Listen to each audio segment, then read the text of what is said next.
the romance genre. I'm not that big of a fan of it for the most part, with the exception of films like The Princess Bride. I don't think that they're all bad or anything, they're just not really my thing. In the past couple of years, YA, NA, and fanfiction turned best-selling novel type stories seem to be getting more and more traction, even resulting in film adaptations thanks to production companies like Wattpad Studios. One of the more infamous fanfiction turned best-selling novel turned movie franchise is After, a Harry Styles fanfiction that became infamous in the media reviewing sphere when it got its own movie franchise.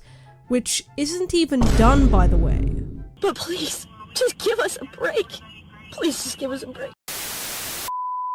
I bring this up because Dylan Sprouse, who played Trevor in the second After movie... Hey hon, good to see you. How you been? Fucking Trevor! left the production soon after, but he just so happened to turn up in the subject of today's video, Beautiful Disaster. Beautiful Disaster is a film that came out earlier this year, and just like After, it was self-published by its author Jamie McGuire, before she got a deal with Atria Books. I haven't read it myself, but I assume that the book was written in seriousness. On the other hand, I got quite the surprise when I watched this film. Is it deserving of a reputation rivaling that of its predecessors? Let's discuss. Without further ado, on with the review. Polos is life, Polos is life, Polos is life, Polos is life, Polos is life, sleep all night and then Polos is life. The film opens with our female lead, Abby, writing a solemn email to her father implying that she's left home without letting him know. It's also suggested through some visuals that she used to play poker for her father under the pseudonym Lucky 13, and you can assume this is related to why she left. I have some issues with this plot point, but the way it's presented in the intro is somewhat imaginative visually based on what I've seen in the past, with flashback footage mixed with overlaid newspaper articles. Anyways, I'll get into it more later. Abby is starting college, and her friend takes her to an underground boxing match despite her protests, and her wanting to study instead. Here she meets our love interest, Travis Maddox. He strongly hinted at being pretty successful at this boxing thing in this scene, and a fan favourite. He's also played by the aforementioned Dylan Sprouse. Sorry about your sweater, Pigeon. So, it's gonna be one of those movies, is it? I mean, Pigeon? Maybe this is just me, but I've mostly heard those be described as sky rats. Couldn't he come up with a cuter nickname? There's a super awkward suggestive scene where Abby is showering and thinking about Travis, but she wakes up when she hears a couple arguing in the next room. Yeah, as I was saying, one of those movies. Her friend tells her that Travis actually goes to their college, which she's surprised at, and wouldn't you know it, he's right behind her! He then delivers one of the most unfunny and unappealing jokes in this movie, and Abby and I have pretty much the same reaction to it. Oh, you don't remember Travis? You ruined her sweater. I ruined a lot of sweaters. I'm pretty sure they retired bad double entendres. Pigeon. As Abby has no spatial or social awareness apparently, she snoops through pictures of Travis in class while calling him hot out loud, despite him, once again, being right behind her. This is a fanfic-esque story, so she then gets told off by her teacher for talking to him, before showing how well-read and academically gifted she is to the class. Nobody make a drinking game out of how many cliches are in this movie. You'll be hospitalized half an hour in. He invites her on a date where she's all like, "I'm not interested," and he sits there like... And she insists, "I don't want to go on a date with you." And he's like...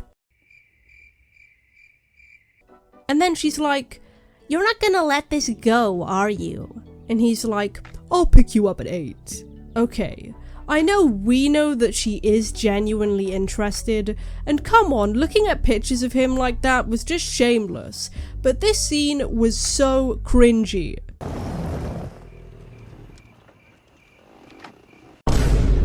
I mean, if he's meant to be the attractive male lead, can we not give him a motorcycle helmet that leaves him looking like Toad?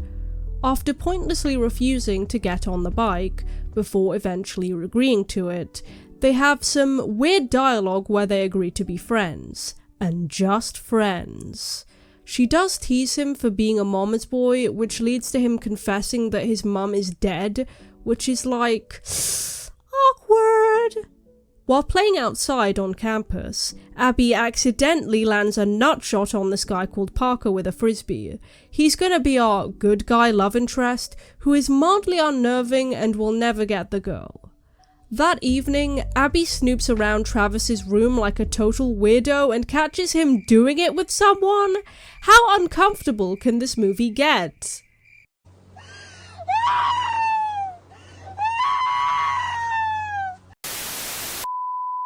Okay, this next scene is so embarrassing that I'm not even gonna put it in my video. I don't know if I even could without violating TOS, but it can be summed up with this hilarious line from Travis. You're the sleep toucher. Parker and Abby go on a date, and Parker conveniently takes her on a date to an underground boxing match, where Travis just so happens to be fighting some big, vaguely European guy. So, Travis makes a bet with Abby that if he wins this match, she'll have to stay with him for a month. Man, I wonder how this will turn out! I don't want to have sex with you, Pidge. I want to be around you. You're good for me. Talk about romantic. Also, why are they talking 1 centimeter apart like this is Interview with the Vampire or something? This whole movie is weird as hell. Predictably, Travis wins this boxing match, and Parker isn't super impressed by Travis's presence at the end of the date. Oh, God! No! Travis! Not gonna lie, Parker looks like he could beat up Travis, but maybe that's just me. We get a time-lapse of all things, like this is a YouTube video, while a cover of It Must Be Love plays. Really, movie? Really? So far the soundtrack has been typical cheesy romance movie pop tracks, that I at least don't recognize, so what's this all about? Travis takes Abby to meet his father and 4 brothers, and they freak out over dinner about how she's actually Lucky 13. It turns out that they're a family of poker nerds. Lucky 13 came from the fact that she was 13, meaning that she was playing illegally, but since she's apparently well known and her photo was in the article, wouldn't that mean that she was easily identifiable? How did her dad not get in trouble for this? Surely someone else would recognize her or report her? How could he do that to Tessa? This is one of the clips that sort of redeemed this movie for me, and if there were a few more of them, I'd definitely categorize this as one of my favorite piss takes. Like, we're really going to directly reference the after movies? This movie knows what it's doing. Unfortunately, Abby hasn't actually gone no contact with her father, so while she's in the bathroom, Travis mistakes messages from him for messages from some other guy. Hey, baby girl. You okay? Are you okay? You okay? Was this taken from his audition tape, or what? Is this him practicing for his role between takes? This is giving me mad "don't do the finger" vibes, you know, the scene from After We Collided. In true cliché romance fashion, Travis gets drunk, comes back with a cat, and the two argue about the messages.